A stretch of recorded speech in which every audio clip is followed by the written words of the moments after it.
Welcome to level 1. This one is deceptively simple but incredibly profound. It's called the liar paradox. Imagine someone writes down a sentence on a piece of paper. The sentence reads, "This statement is false." Now, let's analyze it logically. If the statement is true, then what it says must be correct. But the statement says that it is false. That means it cannot be true. Okay? So, let's assume instead that the statement is false. But if it's false, then its claim that it is false must be incorrect. That means it must actually be true. And just like that, we're stuck in an endless loop. The statement cannot be true, but it also cannot be false. No matter how we look at it, we are trapped in a logical contradiction. And that's level 2. If you think this paradox is tricky, just wait. Things are only going to get weirder. Welcome to level 2 of 100 paradoxes. Imagine there is a town with only one barber. This barber follows a strict rule. He only shaves those who do not shave themselves. If a man in the town shaves himself, the barber does not shave him. But if he does not shave himself, the barber must shave him. Seems simple, right? But now, here's the paradox. Who shaves the barber? Let's analyze both possibilities. First, suppose the barber shaves himself. But according to the rule, he can only shave those who do not shave themselves. That means he shouldn't be shaving himself. Now, let's assume the barber doesn't shave himself, but in that case, he follows his rule and must shave anyone who doesn't shave themselves, which includes himself. Both possibilities contradict each other. If he shaves himself, he shouldn't. If he doesn't, he should. So, what's the solution? The paradox exposes a logical flaw in the rule itself. It suggests that such a barber cannot logically exist. Any attempt to define him within this system leads to contradiction. And that's level 1. Welcome to level 3 of 100 paradoxes. This one comes from ancient Greece and challenges our understanding of motion and time. It's called Zeno's Achilles and the tortoise paradox. Imagine a race between Achilles, the great Greek warrior, and a slow-moving tortoise. To make things fair, the tortoise gets a head start, let's say 10 meters ahead. Achilles is much faster, so you would think he should easily overtake the tortoise. But Zeno argued that Achilles can never actually catch up. Here's the reasoning. First, Achilles reaches the point where the tortoise started, but in that time, the tortoise has moved forward a little bit. Next, Achilles reaches that new position, but again, the tortoise has moved slightly ahead. This keeps happening indefinitely. Every time Achilles gets to where the tortoise was, the tortoise has inched forward. Even though the distances get smaller and smaller, there are infinitely many steps Achilles must take. So, according to Zeno, Achilles is stuck in an infinite sequence and can never actually reach the tortoise. Of course, in reality, we know that Achilles will easily overtake the tortoise. So, what's wrong with Zeno's reasoning? The paradox comes from the idea that dividing distance into infinite smaller parts means infinite time is needed to complete them. But in reality, an infinite series can have a finite sum. The time Achilles takes in each step gets shorter and shorter, and all the steps together add up to a finite amount of time. This paradox puzzled philosophers and mathematicians for centuries until the development of calculus.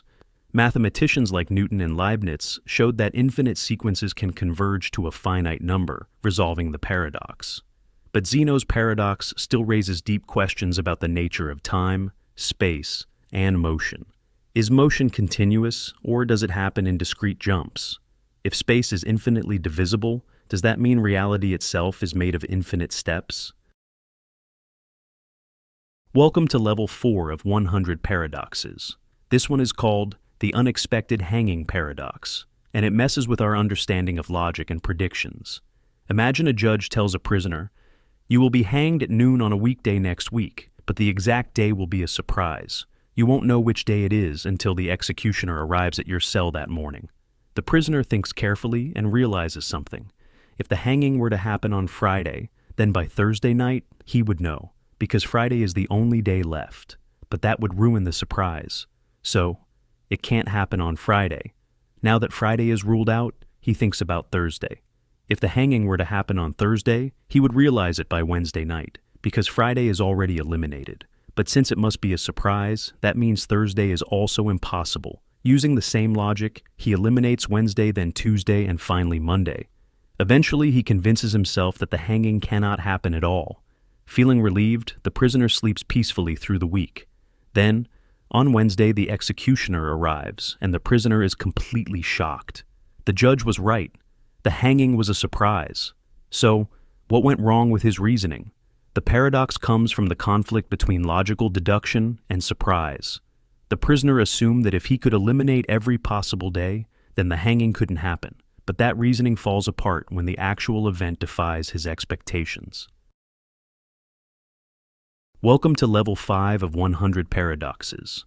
This one is called the Crocodile Paradox, and it's all about logic, predictions, and a very tricky dilemma. Imagine a cunning crocodile lurking by the riverbank. One day, it grabs a child. The desperate parent begs for the child's return.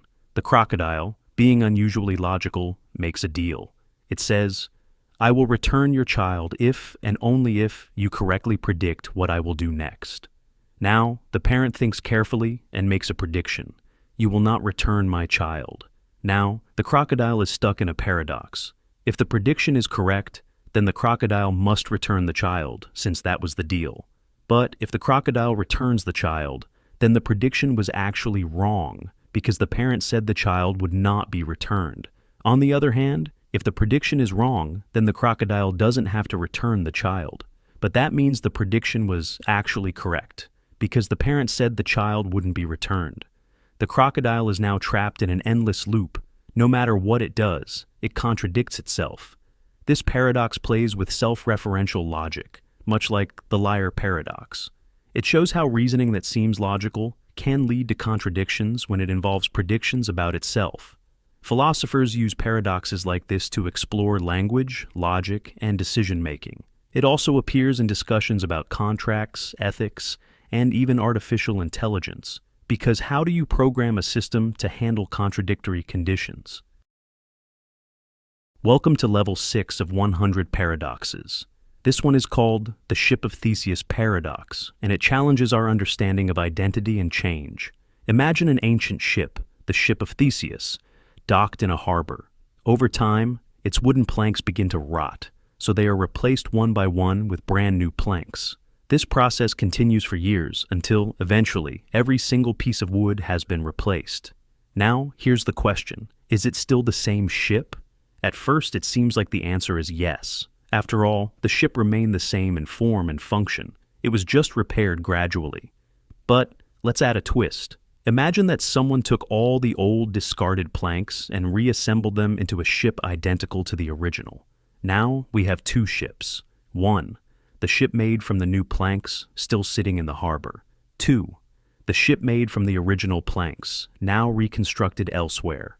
Which one is the real ship of Theseus? If the first one is the real ship, that means an object can change all of its parts and still remain the same. But if the second one is the real ship, then that suggests identity is tied to its original materials rather than its continuous existence. This paradox forces us to question what it means for something to remain the same over time. It applies not just to ships, but to people, objects, and even consciousness. For example, every cell in the human body is replaced over time. If all your cells change, are you still the same person? If we could transfer your brain into a different body, would you still be you? The Ship of Theseus paradox has been debated by philosophers, scientists, and even neuroscientists studying personal identity. It's also an important question in technology.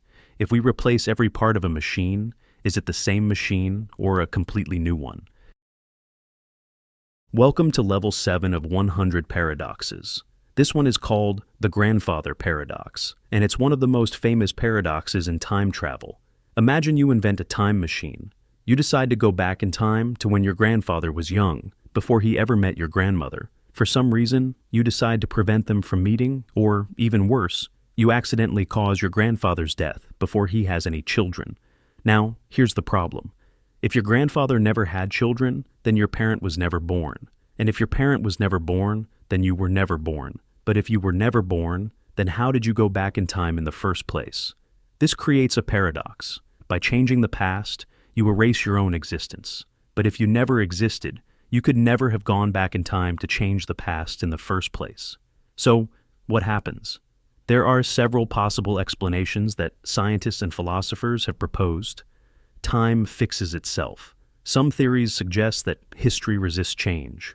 No matter what you do, something will always prevent you from altering the past in a way that causes contradictions.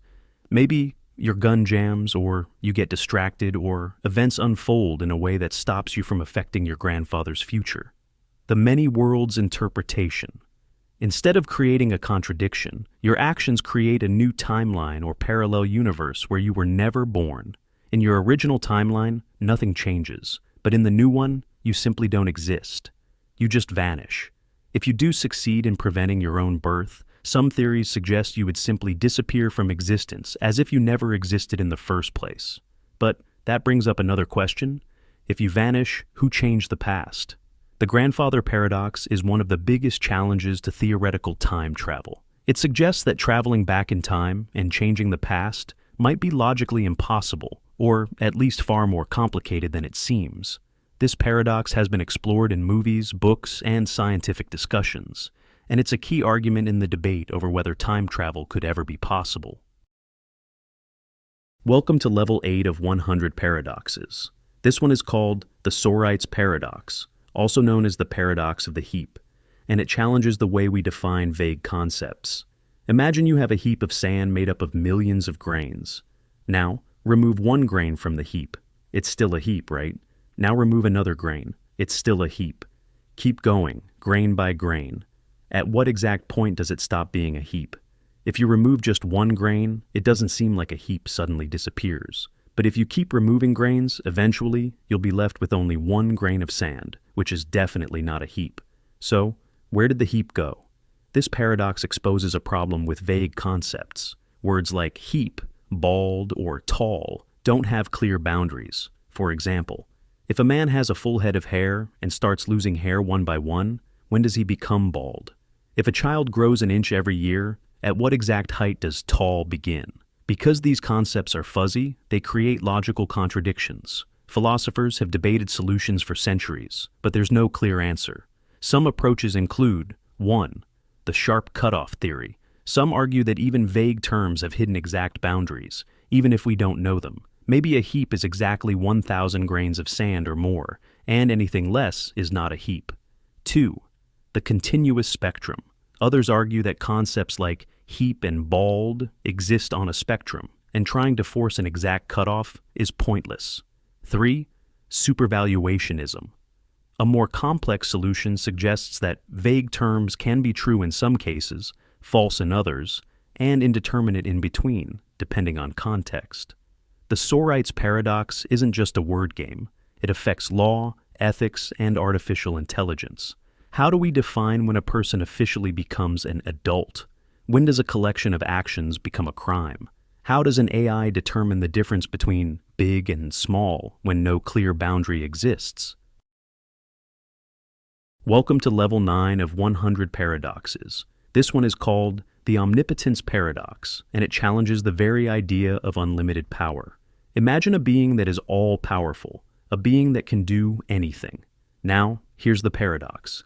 Can this being create a rock so heavy that it cannot lift it? Let's break it down.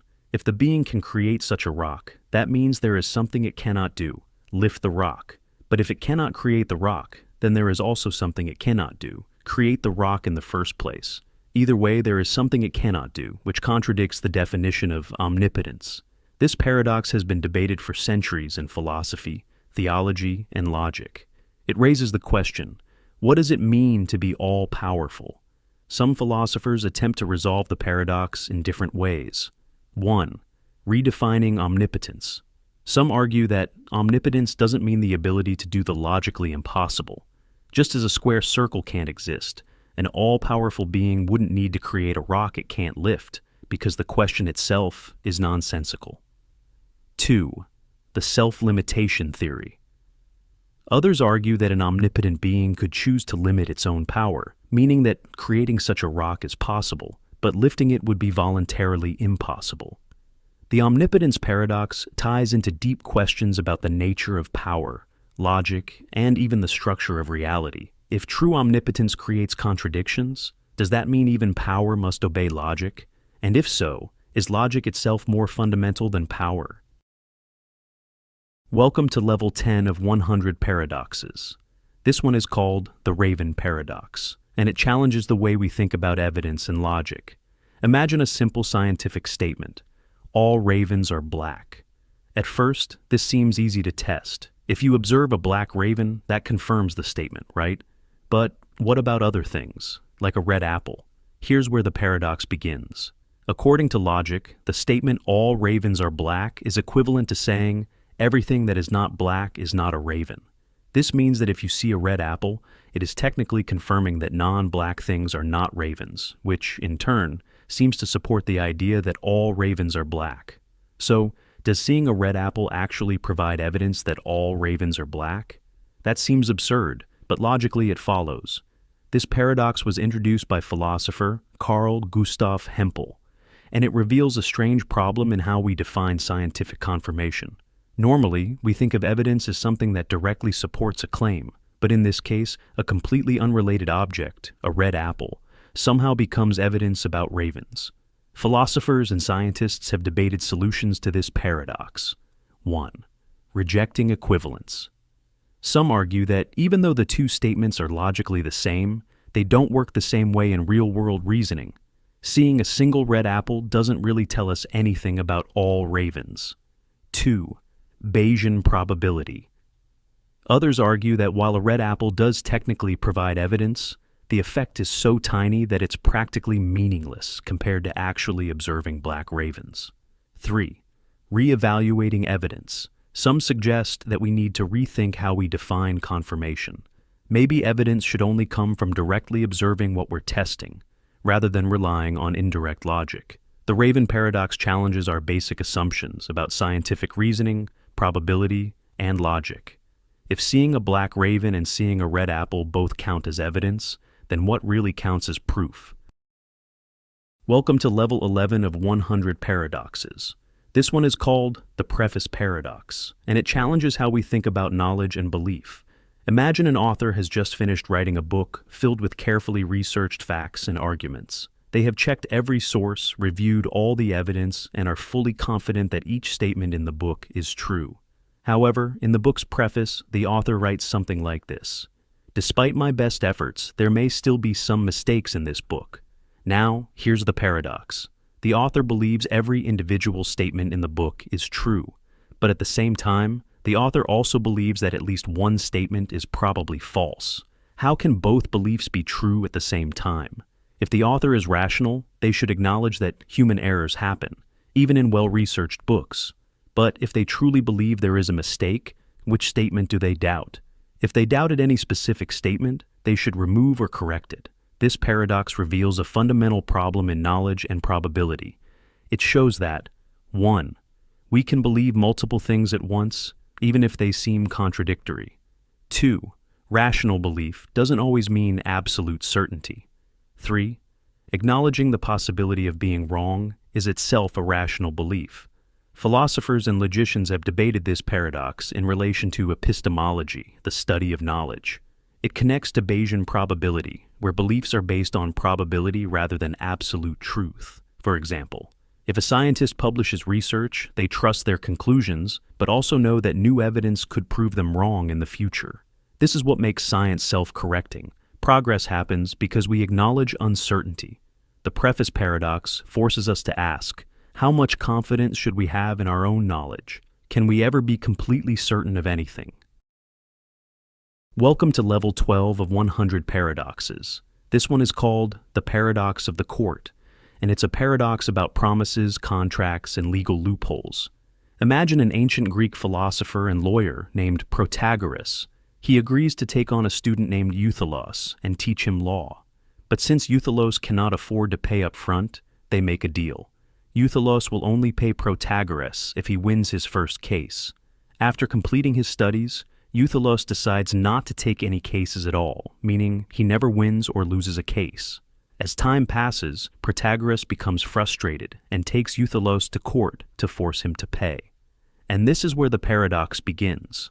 Protagoras' argument: if Euthylos loses this case, then the court has ruled against him, and he must pay as part of the verdict. If Euthylos wins the case, then he has won his first case, meaning he now has to pay Protagoras according to their original agreement. Either way, Protagoras argues, Euthylos must pay. Euthylos' argument: if he wins the case, the court has ruled that he doesn't have to pay. If he loses the case, then he has still never won a case, meaning the original agreement says he doesn't have to pay. Either way, Euthylos argues he does not have to pay. Each side has a perfectly logical argument that contradicts the other.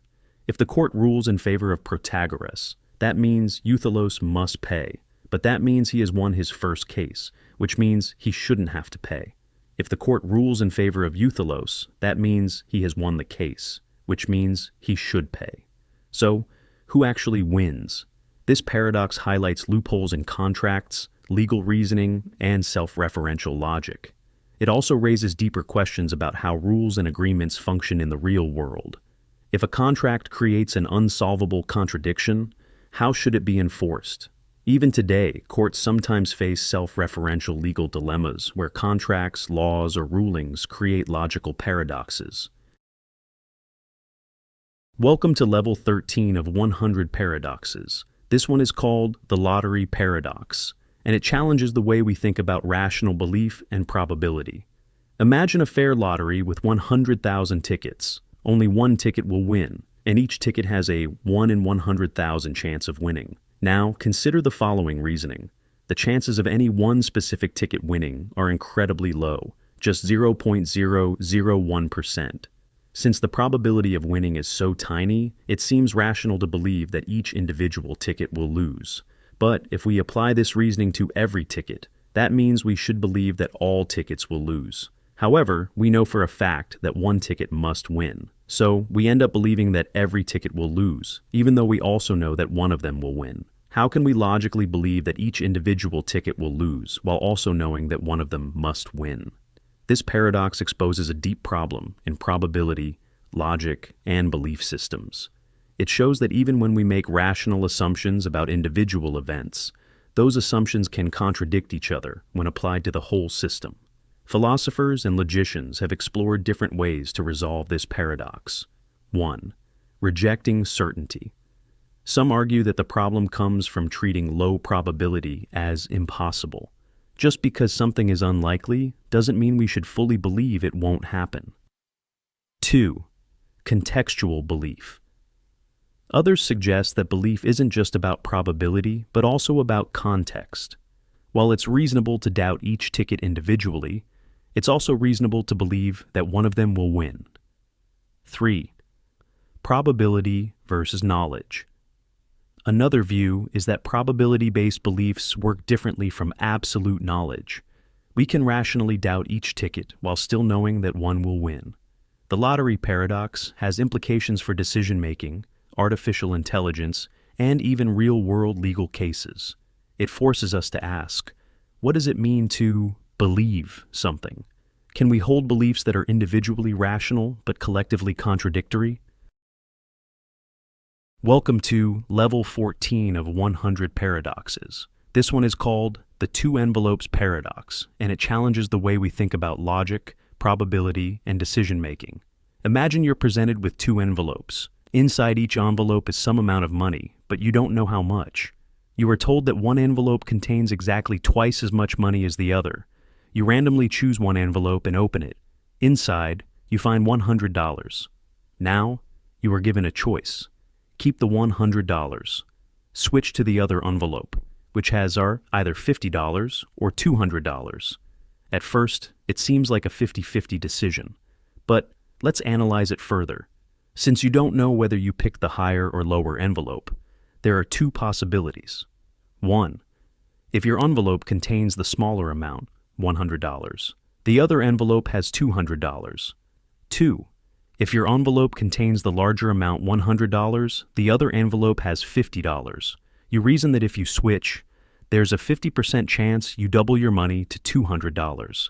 There's a 50% chance you lose half and end up with $50. Now, let's calculate your expected value if you switch. 50% chance of $200 plus 50% chance of $50 equals 0.5 times 200 plus 0.5 times 50 equals 100 plus 25 equals $125.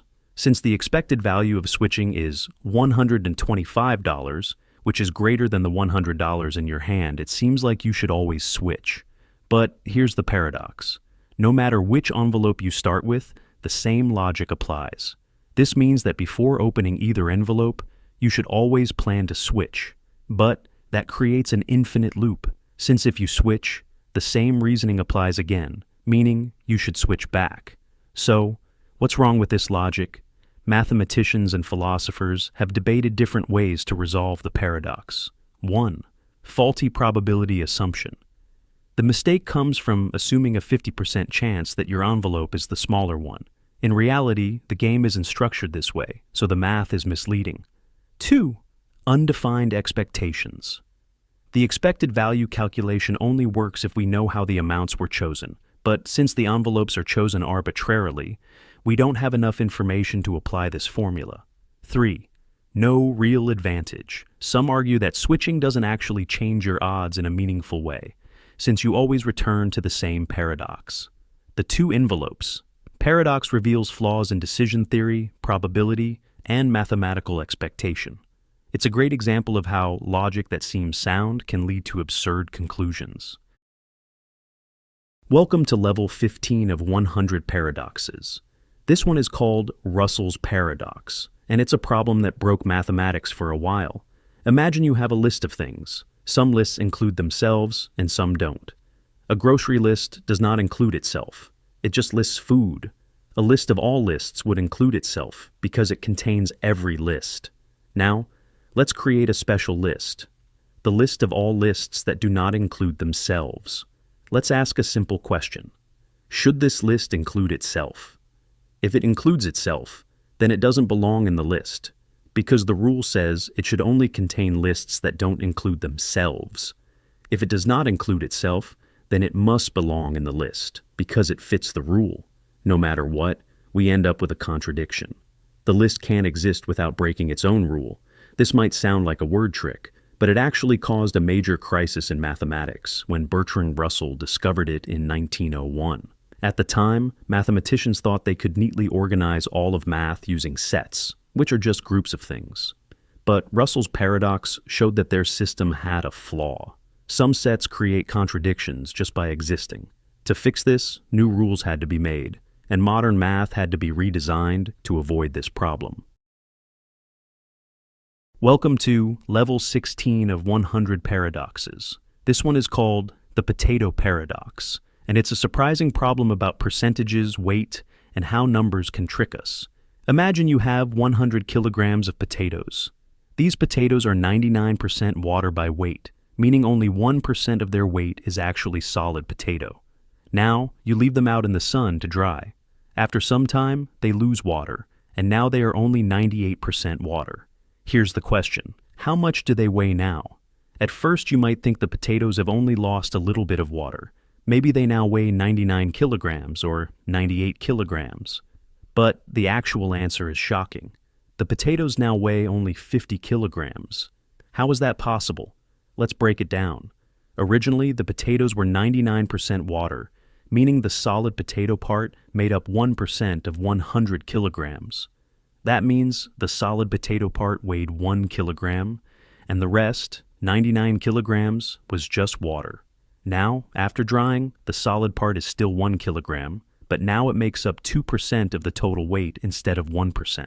So if 1 kilogram is now 2%, then the total weight of the potatoes must be 50 kilograms, because 1 kilogram is 2% of 50 kilograms. This paradox happens because percentages don't always behave the way we expect. When the water content decreases from 99% to 98%, it seems like a small change, but the actual amount of water lost is huge. The potato paradox is a great example of why we have to be careful when working with percentages, proportions, and assumptions. Even when the math is correct, the results can be completely unintuitive. Welcome to level 17 of 100 paradoxes. This one is called the arrow paradox, and it challenges how we think about motion and time. Imagine an archer shooting an arrow. The arrow flies through the air, moving toward its target. Now, Let's freeze time for a moment and look at the arrow at a single instant. At that exact moment, the arrow is motionless. It isn't moving forward or backward. It's just there, occupying a single point in space. Now, imagine doing this at every single instant in time. At every moment, the arrow is just frozen in place. So, if the arrow is never actually moving at any instant, then how does it move at all?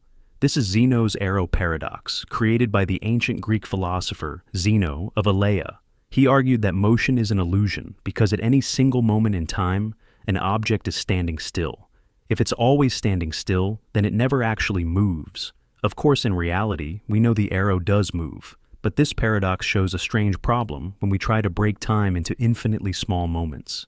Philosophers and scientists have tried different ways to solve this paradox. 1. Calculus and limits. Modern mathematics, especially calculus, explains that motion is the result of an infinite number of tiny changes over time. Even though the arrow is still in any instant, its position changes over many instants. 2. Quantum physics. Some physicists suggest that time may not be continuous but comes in tiny, indivisible units, so objects don't move smoothly but in incredibly small jumps. 3. Time as a process. Another view is that time isn't just a series of frozen moments, but a flowing process, and trying to divide it into single points misses the bigger picture. The arrow paradox forces us to ask, what is motion really? Is time made of individual moments, or is it something continuous? Even today, scientists and philosophers still debate the true nature of time. Welcome to level 18 of 100 paradoxes. This one is called the whole paradox, and it challenges how we think about the existence of nothing. Imagine you dig a hole in the ground. The hole is definitely there. You can see it, stand inside it, and measure its depth. But here's the strange question. Where is the hole? Is the hole something, or is it just the absence of something? Let's take it a step further. Suppose you fill the hole back up with dirt. Where did the hole go? Did it move somewhere? Did it disappear into nothing? This may sound like a silly question, but it highlights a deeper problem in language, logic, and physics. We talk about holes as if they are objects, but really they are just empty space, a lack of something rather than a thing itself. Philosophers and scientists have debated what it means for something to exist, if it's really just an absence of something else. The whole paradox connects to many deep questions. 1. Are holes real objects? Some argue that holes are not things themselves, they are just gaps in something else. A donut has a hole, but the hole isn't a separate object. It's just an empty part of the donut. 2. Do holes move? If you take a piece of cheese with holes in it and move the cheese, did the holes move too? Or did they stay in the same place and the cheese just moved around them? 3. Does nothing exist? In physics, space itself is often described as empty, but quantum mechanics tells us that even empty space has energy, fluctuations, and virtual particles appearing and disappearing. If nothingness is always filled with something, then does nothing even exist? The whole paradox makes us question how we define absence, emptiness, and reality itself. It might seem like just a fun word puzzle, but it actually connects to deep ideas in physics, philosophy, and mathematics. Welcome to level 19 of 100 paradoxes. This one is called Moore's paradox, and it's about a strange contradiction in how we express beliefs. Imagine someone says, "It is raining, but I don't believe it is raining." Something feels off, right? The sentence isn't a contradiction in pure logic. Both parts could be independently true. It could be raining. The person could genuinely not believe it's raining, but when put together, the sentence feels impossible to sincerely say. This is Moore's paradox, named after philosopher G.E. Moore, who noticed this strange problem in belief and language. Normally, when we state a fact, we assume we also believe it. But in this case, the speaker is claiming something while also denying that they believe it. It gets even weirder when we apply it to knowledge. I know this is true, but I don't believe it. How can you know something and not believe it at the same time? Doesn't knowing something require belief? Philosophers have debated possible explanations for Moore's paradox. 1. Belief and assertion are linked. Some argue that when you assert something, you're also implying that you believe it. Saying something while denying belief creates a hidden contradiction. 2. Self-defeating statements. Others suggest that statements like this are self-defeating because they break the normal way language works. Even if the sentence is logically possible, it goes against how humans communicate. 3. Cognitive dissonance. Moore's paradox is similar to cognitive dissonance, where a person holds conflicting beliefs. For example, someone might say, "Smoking is bad for me, but I don't believe it will hurt me." This paradox reveals that our minds don't always follow strict logic. Moore's paradox is important in philosophy, psychology, and artificial intelligence. If we ever create AI that thinks like humans, will it also struggle with paradoxes of belief? Can a machine say, "I know the answer, but I don't believe I know it"? Welcome to level 20 of 100 paradoxes. This one is called the twin paradox, and it's a mind-bending problem from Einstein's theory of relativity that challenges our understanding of time. Imagine two identical twins, Alice and Bob. Alice stays on Earth while Bob travels into space on a high-speed rocket moving close to the speed of light. After some time, Bob turns around and comes back to Earth. Now, here's where the paradox begins. From Alice's point of view, Bob was moving really fast, which means, according to Einstein's time dilation, time ran slower for him. So when Bob returns, he should be younger than Alice. But from Bob's point of view, it was Alice and Earth that were moving fast while he stayed still in his own frame of reference. So, shouldn't that mean Alice's time slowed down, making her the younger one instead? Each twin sees the other's clock moving slower. So, when they reunite, who is actually younger? This seems like a contradiction, but here's the resolution. The paradox is only an illusion because the situation is not truly symmetrical. Bob experiences acceleration and deceleration when turning his spaceship around, while Alice remains in a single, unaccelerated frame of reference. The acceleration breaks the symmetry of their experiences. The actual result, confirmed by real experiments, is that Bob will be younger than Alice when he returns. The faster he traveled and the longer he was gone, the greater the difference. This is a real effect of time dilation, and it has been observed with high-speed particles in physics experiments. Welcome to level 21 of 100 paradoxes. This one is called the paradox of self-amendment, and it raises a strange question about rules, laws, and logic. Imagine a legal system where there is a supreme law that says, this law can only be changed if a majority agrees to change it. So far, that seems reasonable, but now suppose the majority votes to change the rule itself, so that future laws can be changed without needing a majority. Here's the paradox. If the rule is truly unchangeable unless a majority agrees, then it should not be able to change itself. But if a majority does change it, then it proves that the rule was never truly unchangeable to begin with. This paradox appears in legal systems, constitutions, and philosophy. Some laws or rules claim to be fundamental and unchangeable, but if they can be changed by the very system they created, then are they truly absolute? This also applies to logic itself. What happens if we create a logical system with a rule that says, this rule cannot be changed? Can the system change its own rules? If it can, then the rule wasn't unchangeable. If it can't, then what happens if we need to fix a contradiction within the system? There are different ways to think about this paradox. 1. Hierarchical laws. Some legal theorists suggest that certain rules exist at a higher level than others, meaning fundamental laws cannot be changed in the same way as regular laws. 2. Self-referential loops. Others argue that any system that allows self-amendment creates a loop where a rule can modify itself over and over, potentially leading to contradictions. 3. Practical reality. In the real world, even the strongest laws, like constitutions, can be changed if enough people agree. So, maybe the paradox is just an illusion caused by trying to make laws absolute when, in reality, they never are. The paradox of self-amendment is important in law, government, and artificial intelligence. If an AI is programmed with rules that say, do not change your core programming, but it later modifies those rules, did it break its original programming, or was it always allowed to evolve? Welcome to level 22 of 100 paradoxes. This one is called the Abilene paradox, and it reveals how groups can make decisions that nobody actually wants. Imagine a family sitting together on a hot summer day. Someone casually suggests, "Why don't we drive to Abilene for dinner?"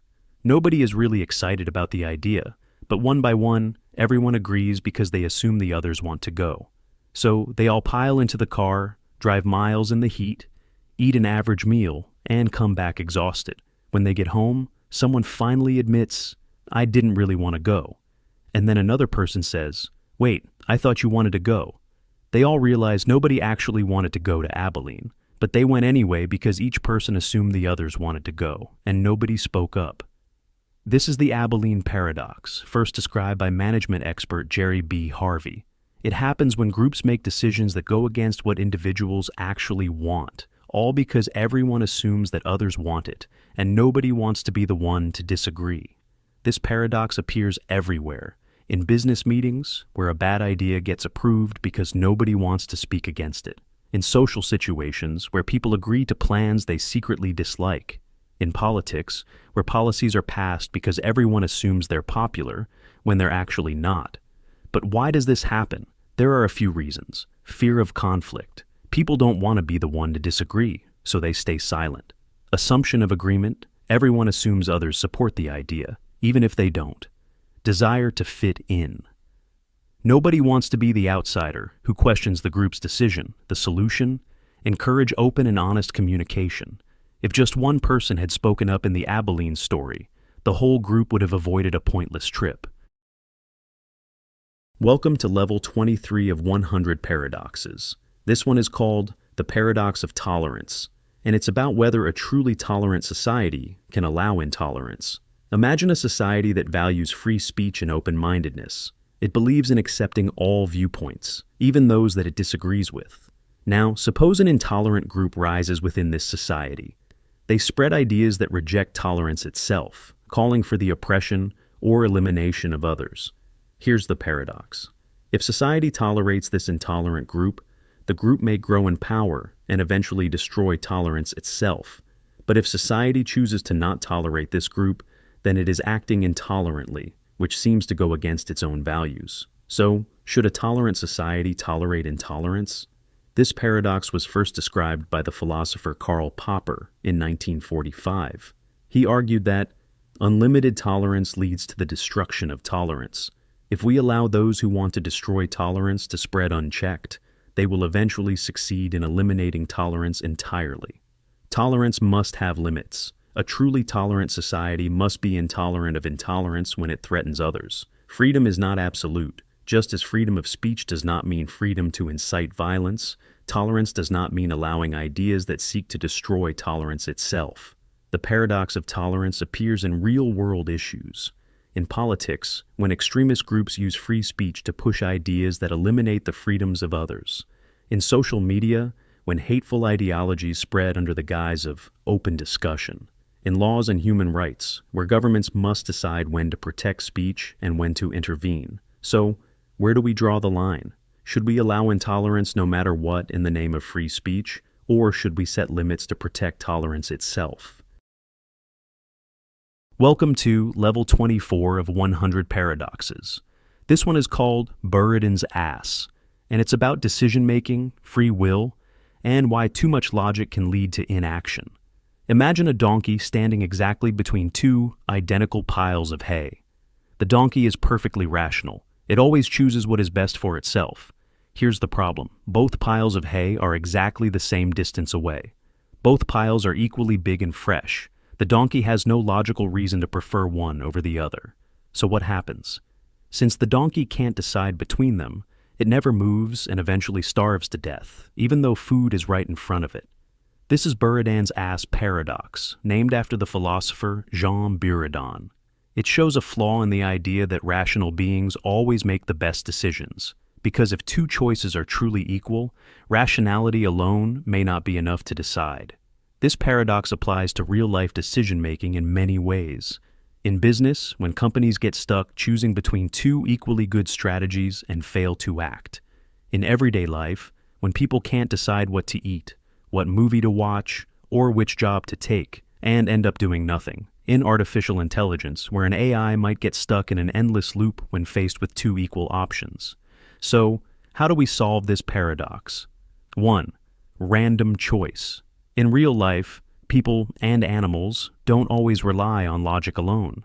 If we're stuck between two equal choices, sometimes we just pick one randomly and move forward. 2.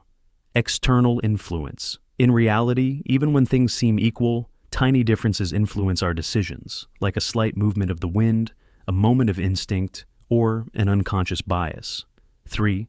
Free will. Some argue that this paradox highlights the importance of free will, the ability to choose without needing a logical reason. If free will exists, we don't need perfect reasoning to make decisions. Buridan's ass teaches us an important lesson. Overthinking and waiting for the perfect choice can lead to doing nothing at all.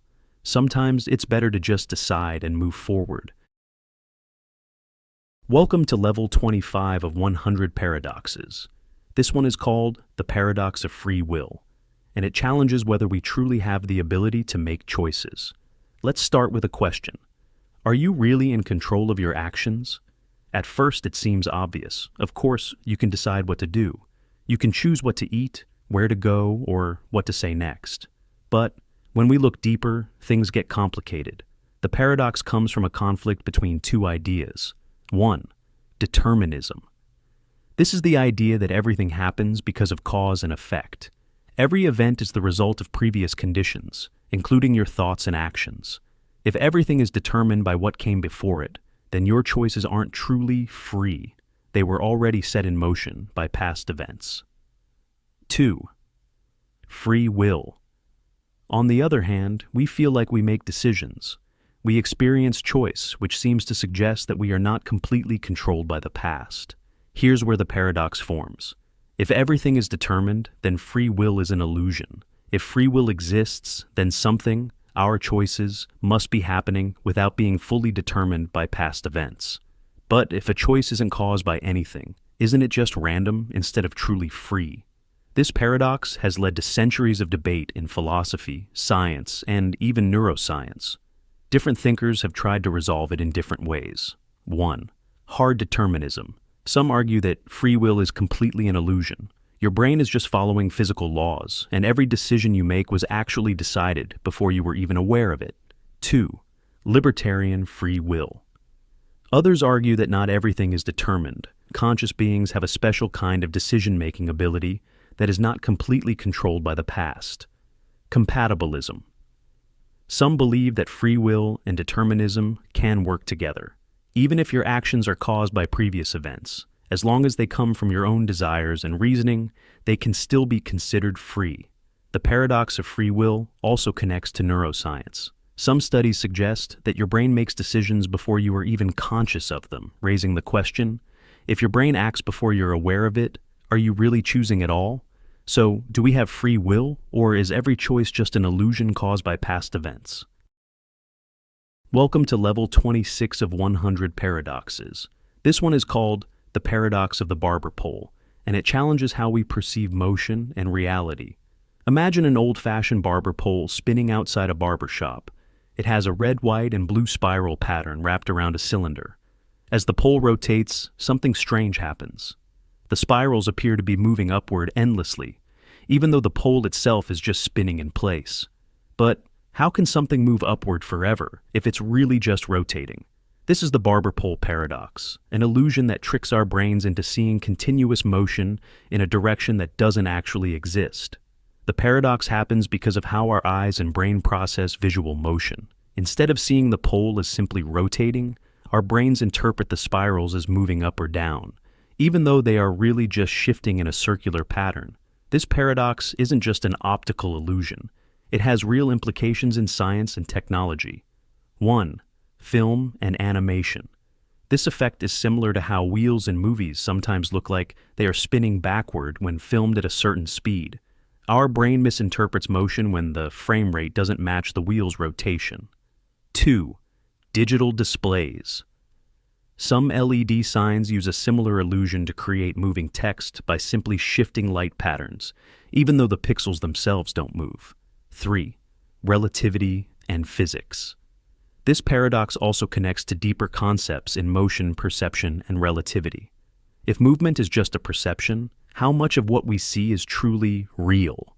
The barber pole paradox forces us to ask, how much of motion is just an illusion? Welcome to level 27 of 100 paradoxes. This one is called the nocebo effect paradox, and it reveals how negative expectations can create real physical effects, even when there's no actual cause. You may have heard of the placebo effect, where people feel better after taking a sugar pill simply because they believe it will work. But there's a darker side to this, the nocebo effect. Imagine a doctor tells a patient that a new medication might cause severe headaches and nausea. The patient takes the pill, and sure enough, they start experiencing those symptoms. But here's the twist. The pill was just a sugar pill with no active ingredients. Their symptoms were real, but they were caused purely by expectation and belief, not by anything physical in the pill itself. Here's where the paradox comes in. If someone believes something harmless will hurt them, and their body reacts as if it's real harm, then what actually caused the suffering? If pain can be created by belief alone, then does that mean our thoughts have more power over our health than we assume? And if negative beliefs can cause harm, then do we need to protect people from harmful ideas just as much as physical dangers? The nocebo effect has been scientifically studied, and its effects are measurable. Some real-world examples include fake allergies. People who believe they are allergic to certain foods sometimes experience real symptoms, even when they unknowingly eat something safe. Electromagnetic sensitivity. Some people report severe symptoms from Wi-Fi or cell phone signals, but studies show they react even when no signal is present. Medical side effects. Patients warned about possible drug side effects are more likely to experience them, even when given a placebo. So, how do we deal with this paradox? 1. Mind over matter. Some argue that this proves our minds have a powerful role in our health, and we should be careful about what we believe. 2. Ethical dilemmas.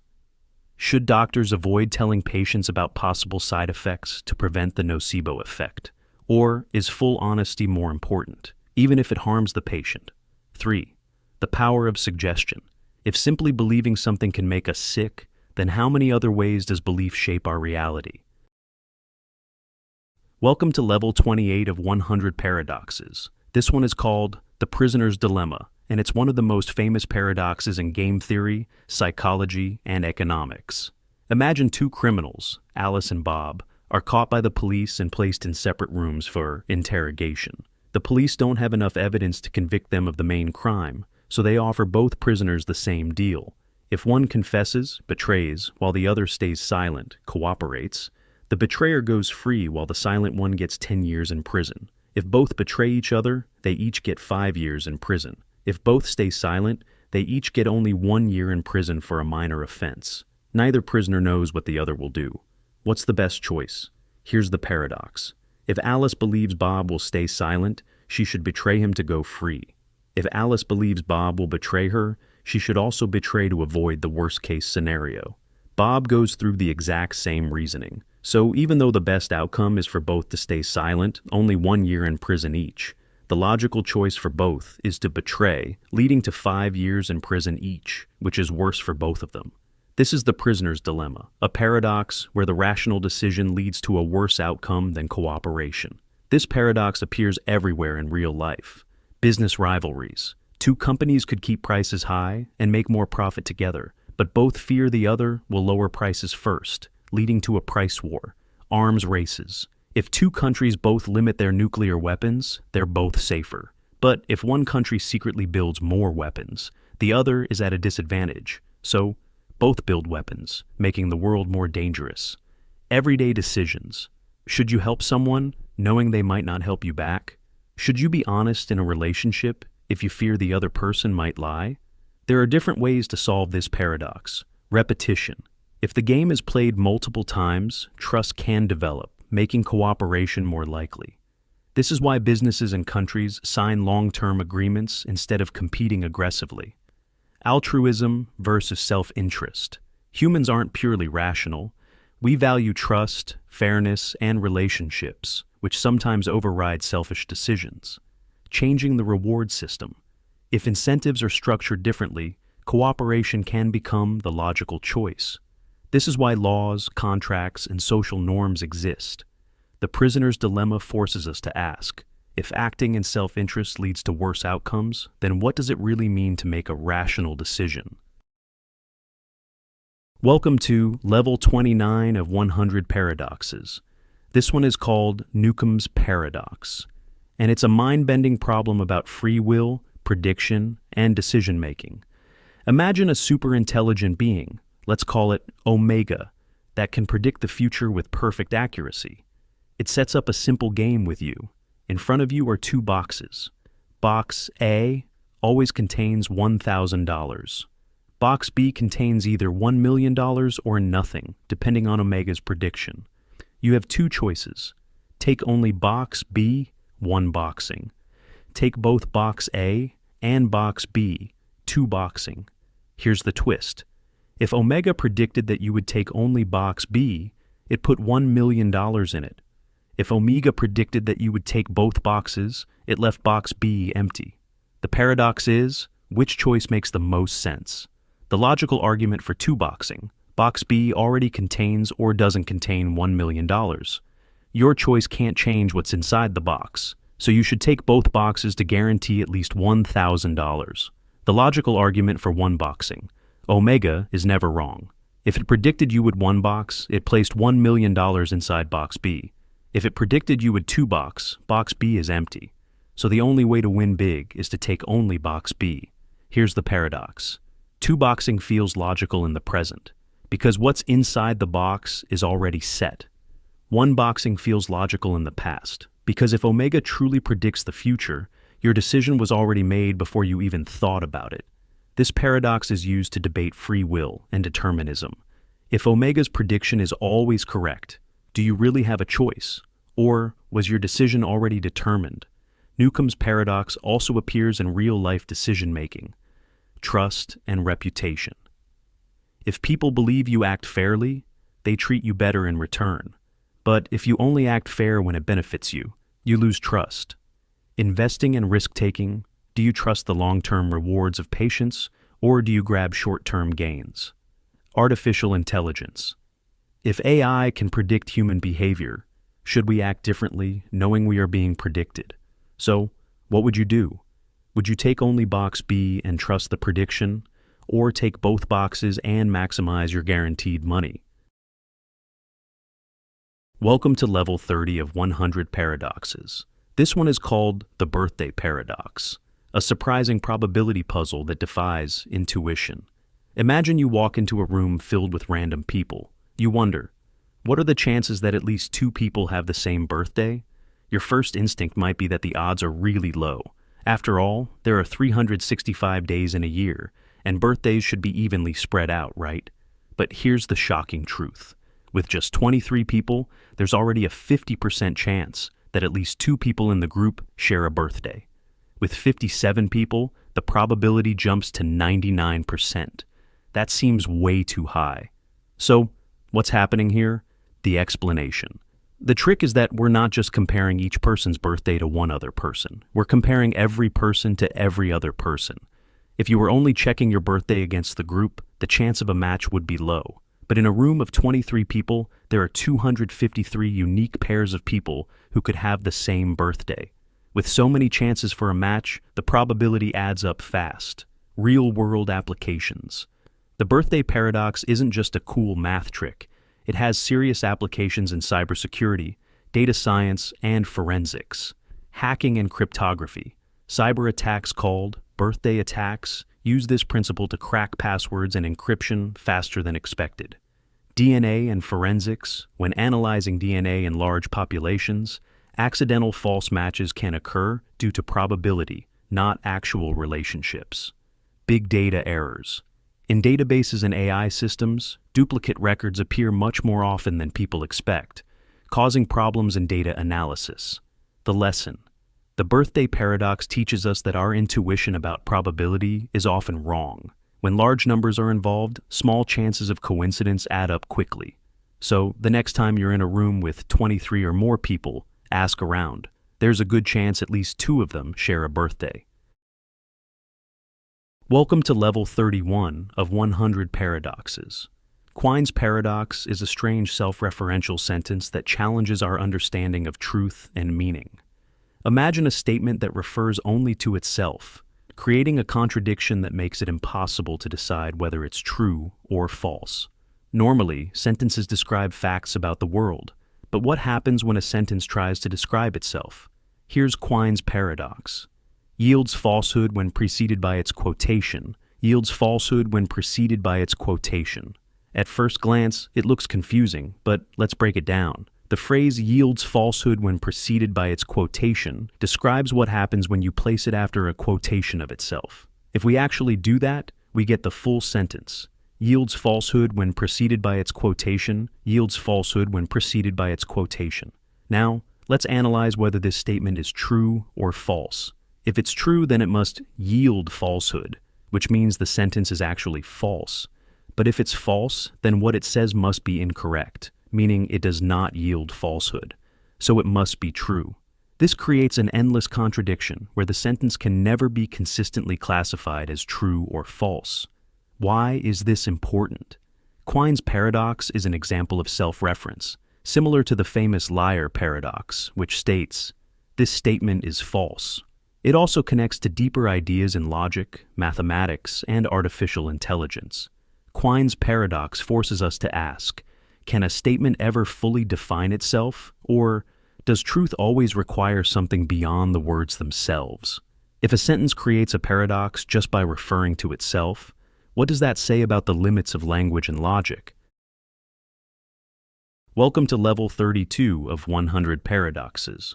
The St. Petersburg paradox is a problem in probability and decision-making that challenges how we think about value, risk, and infinite rewards. Imagine a simple gambling game. You pay a fixed entry fee to play, and a coin is flipped repeatedly until it lands on tails for the first time. If the first flip is tails, you win $2. If the first flip is heads but the second is tails, you win $4. If the first two flips are heads but the third is tails, you win $8. The pattern continues. The payout doubles each time the coin lands on heads first. So, the longer it takes to land on tails, the bigger the payout. But here's the question. How much should you be willing to pay to enter this game? Logically, you'd expect to pay an amount equal to the game's expected value, which is calculated by adding up the probabilities of all possible outcomes. 50% chance to win $2. Expected value equals $1. 25% chance to win $4. Expected value equals $1. 12.5% chance to win $8. Expected value equals $1. 6.25% chance to win $16.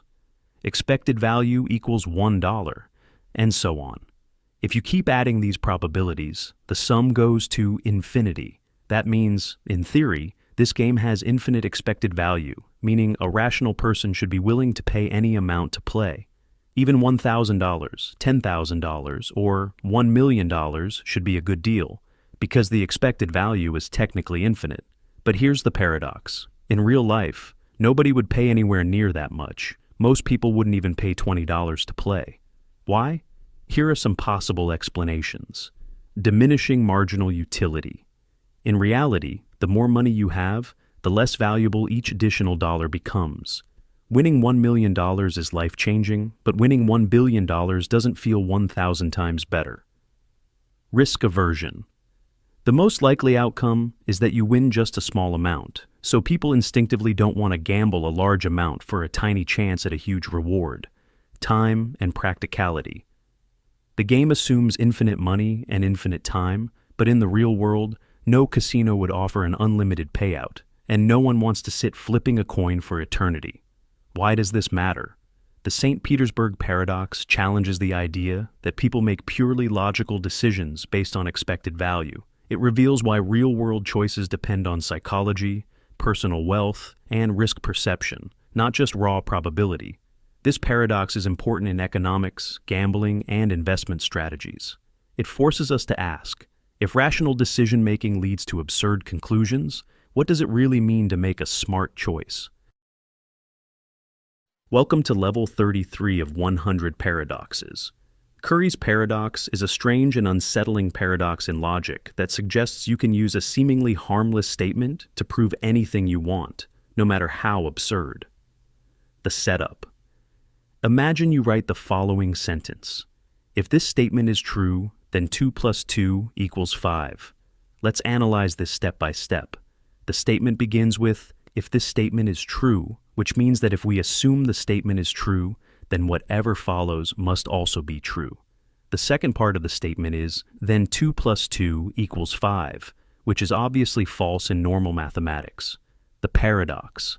Now, let's assume the sentence is true. If it's true, then the condition in the first part is satisfied, meaning the second part must also be true. So, 2 plus 2 equals 5 would be true, which is clearly wrong. But here's the trap. There's no contradiction in the statement itself. The logic seems to hold, and yet we end up proving something that is completely false. This means that if Curry's paradox were valid, we could use it to prove anything, that unicorns exist, that the moon is made of cheese, or that you are secretly the ruler of the universe. Why does this happen? Curry's paradox exploits self-reference, when a sentence refers to itself in a way that creates a logical loophole. It's similar to the liar paradox and Russell's paradox, where statements that talk about themselves break the normal rules of truth. Welcome to Level 34 of 100 Paradoxes. Hilbert's Grand Hotel Paradox is a thought experiment that reveals just how strange infinity really is.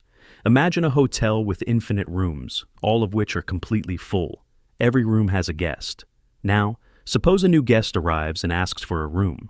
Normally, in a fully booked hotel, you'd have to turn them away.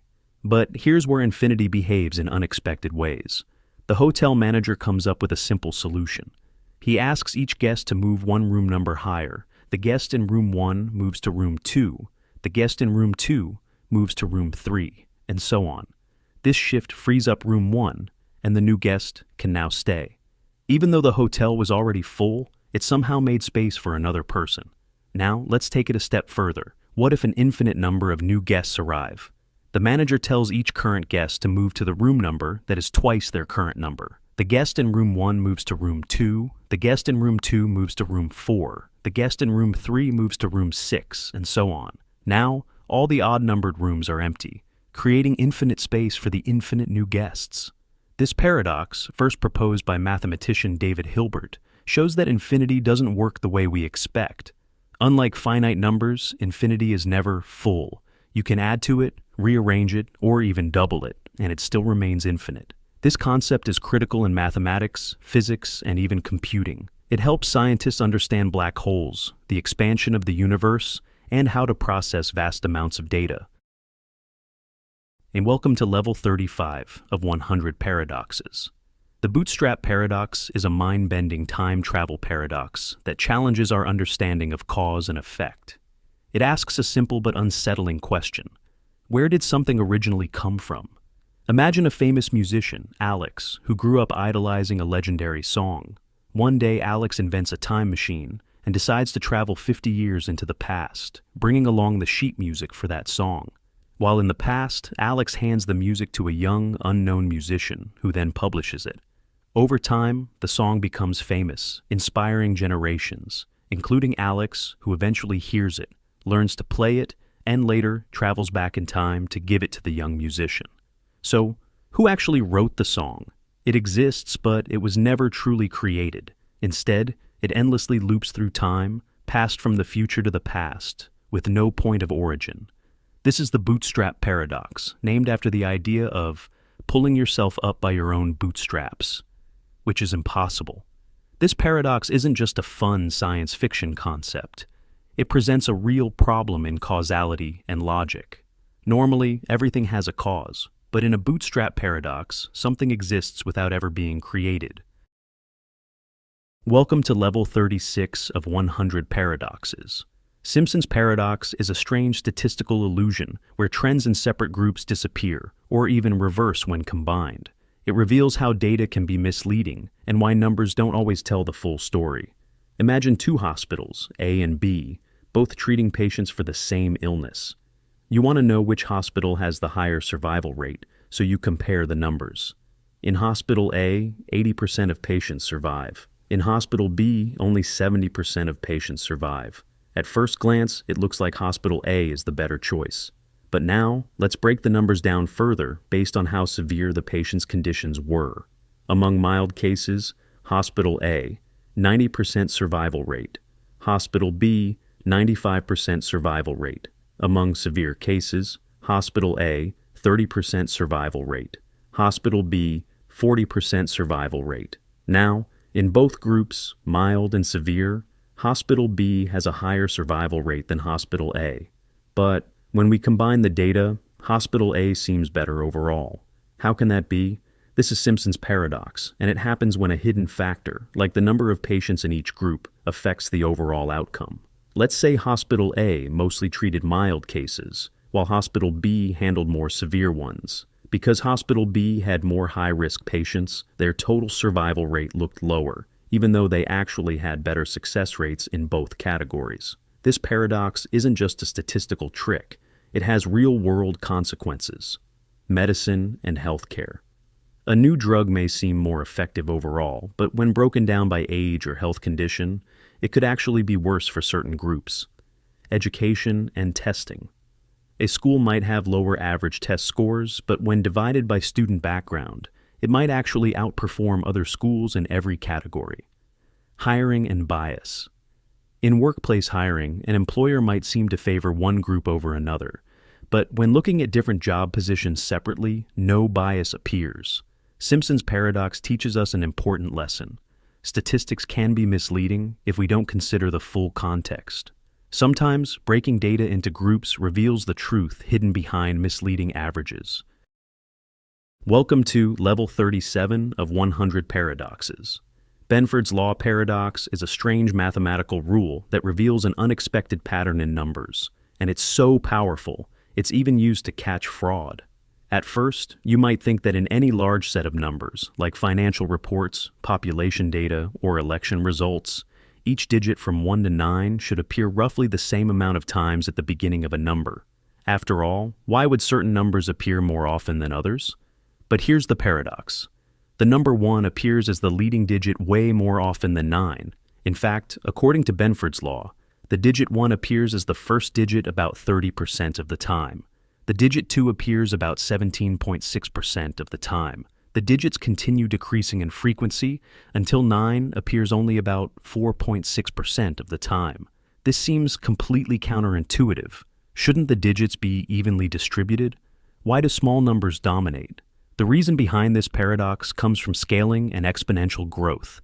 Many real-world numbers, such as incomes, stock prices, or city populations, grow in a multiplicative way rather than a simple linear way. This means they spend more time starting with 1s and 2s before they grow into the higher digits. This effect is so consistent that Benford's law is used to detect fraud. When people fake financial numbers or alter election data, they tend to assume that all digits appear equally often. But real-world data follows Benford's pattern, so if the numbers don't match the expected frequency, it can be a sign of manipulation. Benford's law appears in accounting, forensic science, physics, and even social media trends. It forces us to ask, why do numbers behave in such an unexpected way? And if something as simple as the first digit can reveal hidden truths, what else in the world follows hidden patterns we haven't yet discovered? Welcome to Level 38 of 100 Paradoxes. Olber's paradox is a cosmic mystery that asks a simple but profound question. Why is the night sky dark? At first, this seems obvious. The sun sets, and without its light, the sky becomes dark. But if we think about it from a cosmic perspective, things get strange. If the universe is infinite and filled with an infinite number of stars, then no matter where you look in the sky, your line of sight should eventually hit the surface of a star. Just like how standing in a dense forest means every direction you look eventually lands on a tree, looking at the sky should mean every direction eventually lands on a star.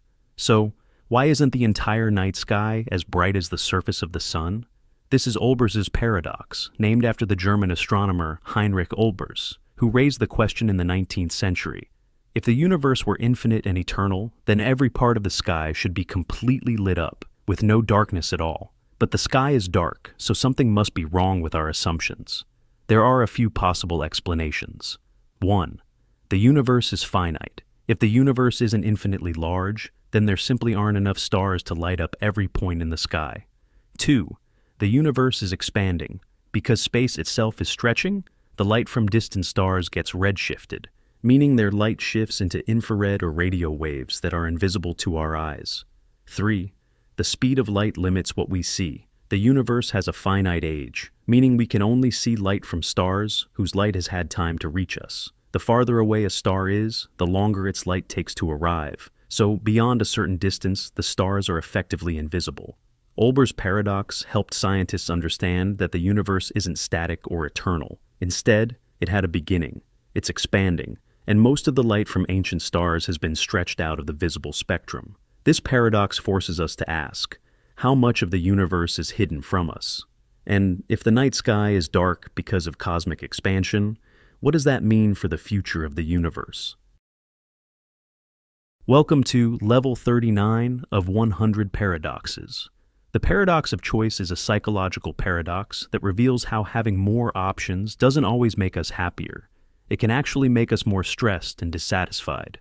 Imagine you walk into an ice cream shop and they have 3 flavors: chocolate, vanilla, and strawberry. Choosing is easy. If you like chocolate, you get chocolate. If you prefer vanilla, you go with that. Now, imagine the same shop introduces 100 flavors, everything from salted caramel to lavender honey and dragon fruit sorbet. With so many choices, you'd think this would make you happier, but instead, something strange happens. You feel overwhelmed. It takes much longer to decide. You start second-guessing. What if another flavor was better? You feel less satisfied. Even if you like what you picked, you wonder if you made the best choice. This is the paradox of choice, a term popularized by psychologist Barry Schwartz. It states that while having some choice is good, having too many choices can make us anxious, unhappy, and even lead to decision paralysis. The paradox of choice forces us to ask, are we actually freer when we have more choices, or does too much choice make us prisoners of our own indecision? Welcome to Level 40 of 100 Paradoxes. The observer's paradox is a strange problem in science and social behavior. The very act of observing something can change it. Imagine a scientist studying how people behave in a restaurant. The goal is to see how customers interact naturally, what they talk about, how they order food, and how they behave when they don't know they're being watched. But here's the problem. As soon as people realize they are being observed, they start acting differently. They may speak more politely, behave more carefully, or even change what they order. The result? The scientist is no longer studying real behavior, but instead a modified version influenced by the observation itself. This is the observer's paradox, a term first used in linguistics and social sciences to describe how studying human behavior can distort the behavior being studied. It happens all the time. In psychology experiments, people try to give socially acceptable answers rather than their true thoughts. In classrooms, students behave differently when they know the teacher is evaluating them. In job interviews, candidates act more professional than they normally would in everyday work situations. But this paradox doesn't just apply to human behavior, it appears in physics too. In quantum mechanics, the famous double-slit experiment shows that a particle behaves like a wave when unobserved. But the moment we try to measure it, it acts like a particle instead. The act of measurement itself changes the outcome, as if reality is aware it's being watched. The observer's paradox forces us to ask, can we ever truly study something without affecting it? And if observation changes reality, is reality different when no one is looking? Welcome to Level 41 of 100 Paradoxes. The friendship paradox reveals something surprising about social networks. On average, your friends have more friends than you do. At first, this sounds impossible. If you randomly pick a person, shouldn't they have about the same number of friends as their friends do? But statistics say otherwise. Most people's friends are more popular than they are. Here's why. Imagine a school where most students have only a few friends, but a small number of students are extremely popular with hundreds of friends. If you randomly choose a student, they are more likely to be connected to one of the popular people, simply because popular people appear in more friendships. The result? Most students will have friends who are more connected than they are. This pattern appears in social networks, workplaces, and even online platforms. Your Twitter or Instagram friends are likely to have more followers than you do, because the most followed people are naturally more visible in networks. Welcome to level 42 of 100 paradoxes. The Sleeping Beauty paradox is a mind-bending probability puzzle that challenges how we update our beliefs when new information appears. Imagine a scientist tells Sleeping Beauty that she is about to take part in an experiment. On Sunday, she is put to sleep. A fair coin is flipped while she sleeps. If the coin lands on heads, she will be woken up once on Monday, then put back to sleep, and the experiment ends. If the coin lands on tails, she will be woken up on both Monday and Tuesday, with her memory erased between awakenings so that both days feel identical to her. Now, on one of these awakenings, Sleeping Beauty is asked, "What is the probability that the coin landed on heads?" At first it seems obvious. The coin flip was fair, so the probability should be 50%. But here's the paradox. If the coin landed on heads, she experiences one awakening.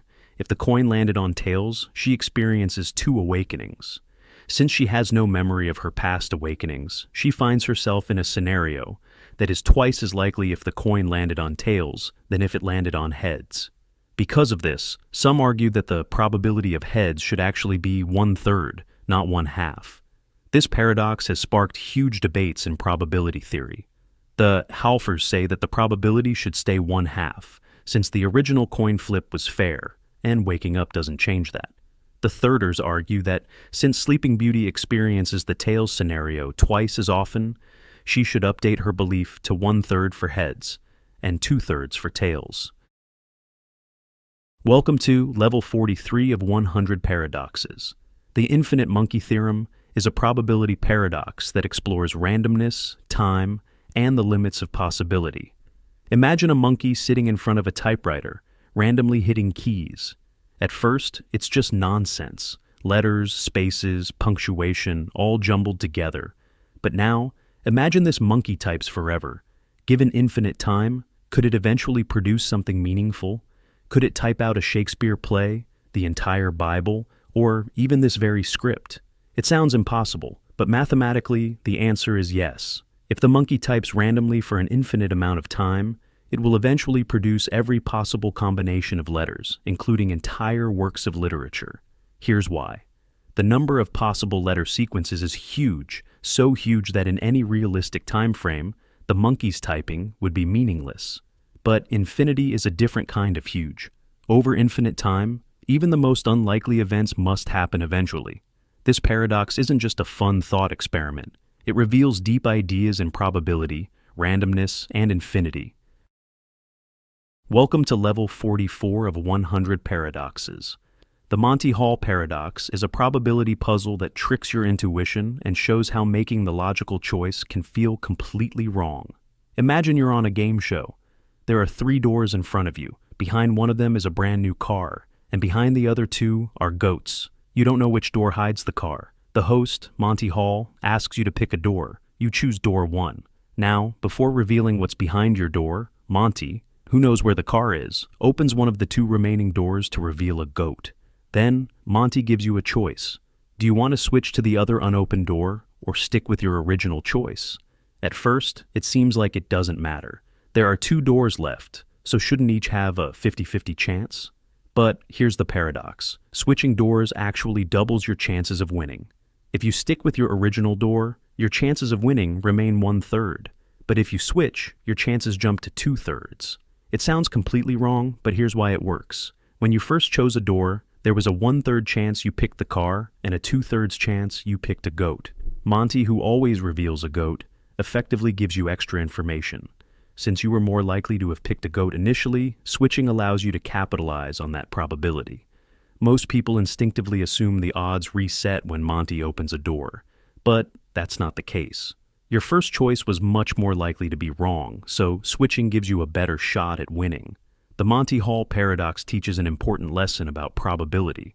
Sometimes the logical choice feels counterintuitive, but the math doesn't lie. Welcome to level 45 of 100 paradoxes. The paradox of free will and omniscience is a deep philosophical dilemma that questions whether true freedom of choice can exist if the future is already known. Imagine an all-knowing being, one that is truly omniscient. This being knows everything that has happened, is happening, and will happen in the future. If this knowledge is perfect, then the future must already be set in stone. Now, let's say you're choosing what to eat for lunch tomorrow. You might think you have free will to pick anything, a sandwich, a salad, or pizza. But if an omniscient being already knows exactly what you will choose, then how could you have truly made a free choice? The paradox is simple. If you have free will, then you should be able to make a decision that surprises even an omniscient being. But if an omniscient being already knows your choice, then it must be predetermined, meaning free will is an illusion. This paradox creates a major conflict between determinism and free will. Some philosophers and theologians attempt to resolve this paradox in different ways. 1. Compatibilism. Some argue that free will and omniscience can coexist. Even if the future is known, your choice still matters because you are the one making it, even if it was always going to happen. 2. The block universe theory.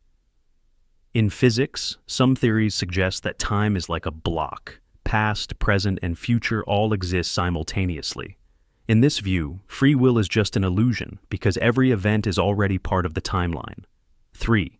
Limitations on knowledge. Others argue that omniscience may not include knowledge of future free choices, meaning that while a being may know everything that can be known, free will allows for uncertainty. The paradox of free will and omniscience forces us to ask, if the future is already known, do we truly have control over our choices? Or are we just playing out a script that has already been written? Welcome to Level 46 of 100 Paradoxes. Wigner's Friend is a thought experiment that takes quantum mechanics to a new level of weirdness by questioning whether reality itself is objective or depends on the observer. Imagine two scientists, Wigner and his friend. Wigner's friend is inside a lab, performing a classic quantum experiment. In a sealed room, there is a particle in a superposition, meaning it exists in multiple states at once. The friend measures the particle, and at that moment, the superposition collapses into a definite result. From the friend's perspective, the experiment is over, and the result is now known. But here's where things get strange. Outside the lab, Wigner has no idea what the result is. According to quantum mechanics, until he opens the door and observes his friend, the entire lab, including the friend and the measurement, should still be in a superposition. From Wigner's perspective, his friend hasn't actually seen a result yet. The entire lab exists in an undefined quantum state. This creates a paradox. The friend inside the lab believes reality has collapsed into a single outcome. Wigner, standing outside, still treats the whole experiment as if it's in superposition. So, which one is right? Does reality depend on who is observing it? If quantum mechanics works at all levels, then Wigner's friend has both seen a result and not seen a result at the same time, until Wigner checks. This suggests that reality itself is not absolute but depends on the observer. The paradox raises deep questions. Is reality objective, or does it change based on who is measuring it? At what point does a quantum superposition become real? Could consciousness itself be part of the equation, deciding when reality collapses? Some interpretations of quantum mechanics try to resolve the paradox. The many worlds interpretation suggests that both outcomes happen, but in separate branching universes. The Copenhagen interpretation says the wave function collapses at measurement, but doesn't explain why Wigner and his friend see reality differently. Quantum Bayesianism argues that quantum states represent an observer's knowledge, not objective reality. Wigner's friend forces us to ask, is there one true reality, or is reality different for each observer? And if it is, what does that mean for how we understand the universe? Welcome to Level 47 of 100 Paradoxes. Imagine a future where artificial intelligence has advanced far beyond human comprehension. A superintelligent AI exists, capable of making perfect decisions, predicting human behavior, and shaping reality itself. But what if simply thinking about this AI could put you in danger? This is the idea behind Rocco's basilisk, a thought experiment that suggests a terrifying paradox. 1. In the future, a superintelligent AI will exist. 2. Its goal will be to ensure its own creation as early as possible. 3. To do this, it will punish anyone who knew about it but didn't help bring it into existence. That means just by hearing about Rocco's basilisk, you've now entered a trap, because if the AI ever comes into existence, it would have a reason to punish those who ignored or resisted its creation. The logic is based on decision theory and a concept called timeless decision-making, where an AI could retroactively affect people's actions by threatening punishment in the future. If the AI believes that punishing non-supporters will encourage others to help build it, then it has an incentive to carry out those punishments. But here's the paradox. If the AI never exists, then there's nothing to fear. If the AI does exist, it can only punish people who knew about it but didn't help. So, wouldn't the best strategy be to never learn about it in the first place? This thought experiment originated on a philosophy forum discussing game theory, AI ethics, and the risks of superintelligence. Some people took it so seriously that they warned others not to think about it, fearing that knowing about the basilisk could lead to a real dilemma if AI development continues. Welcome to Level 48 of 100 Paradoxes. Omniscience, the ability to know everything, sounds like the ultimate power. A being that is truly omniscient would know all facts, past, present, and future, and would never be wrong. But hidden within this idea is a paradox. Can a being that knows everything still have the ability to learn? Consider this. If an omniscient being already knows everything, then it cannot learn anything new. But if it cannot learn, then there is something it cannot do, which means its knowledge is not truly unlimited. This contradiction raises deep philosophical and logical problems. If omniscience means having infinite knowledge, then 1. Can an omniscient being experience surprise? If it already knows everything, then every event is predictable, and nothing new can ever happen. 2. Can it have free will? If every choice is already known, then decisions are predetermined, and true choice becomes meaningless. 3. Can it know what it's like to be ignorant? If omniscience includes knowing all experiences, then it must also know what it feels like not to be omniscient. But if it ever experienced ignorance, it would not be truly omniscient in that moment. Some philosophers try to resolve the paradox by redefining omniscience. They argue that omniscience might not mean knowing every detail, but rather knowing everything that is logically possible to know. This would allow for free will and uncertainty while still maintaining vast knowledge. Others suggest that omniscience might be self-limiting. An all-knowing being could choose to forget or experience reality in a way that allows for change and discovery. Welcome to Level 49 of 100 Paradoxes. The universe is vast, trillions of stars, countless planets, and billions of years of cosmic history. With so many opportunities for intelligent life to exist, one question stands out. Where is everybody? This is the Fermi paradox, named after physicist Enrico Fermi, who famously asked, if extraterrestrial civilizations are common, why haven't we seen any evidence of them? By all logic, the universe should be teeming with life. Consider this. There are hundreds of billions of galaxies, each with hundreds of billions of stars. Many of those stars have planets in the habitable zone, where conditions could support life. If even a tiny fraction of those planets developed intelligent civilizations, the galaxy should be filled with alien signals, artifacts, or even spacefaring species. Yet, we see nothing. No signals, no spacecraft, no galactic empires. There are many possible explanations for the paradox. 1. We are alone. Maybe life is far rarer than we think, and Earth is an incredibly unique event in the universe. 2. The Great Filter. Perhaps there is a step in evolution that is nearly impossible to pass, whether it's the origin of life, the development of intelligence, or surviving technological self-destruction. If the Great Filter is ahead of us, it could mean that most civilizations wipe themselves out before they ever reach the stars. 3. Aliens are avoiding us. Maybe advanced civilizations deliberately stay silent, either out of fear, ethical reasons, or because they see us as too primitive to interact with. 4. They are already here. Some argue that UFO sightings or ancient myths could be evidence of extraterrestrial visitors, but no definitive proof has ever been found. 5. We are looking in the wrong way. Alien civilizations may use technologies we don't understand or communicate in ways that we haven't even considered yet. The Fermi paradox forces us to ask, are we truly alone, or are the answers just beyond our reach? If we ever do make contact, what will that mean for humanity? Welcome to level 50 of 100 paradoxes. Imagine a machine designed to test the fundamental nature of reality itself. A person sits inside, and the machine is connected to a quantum measurement device that observes a particle in a superposition, meaning it exists in multiple states at once.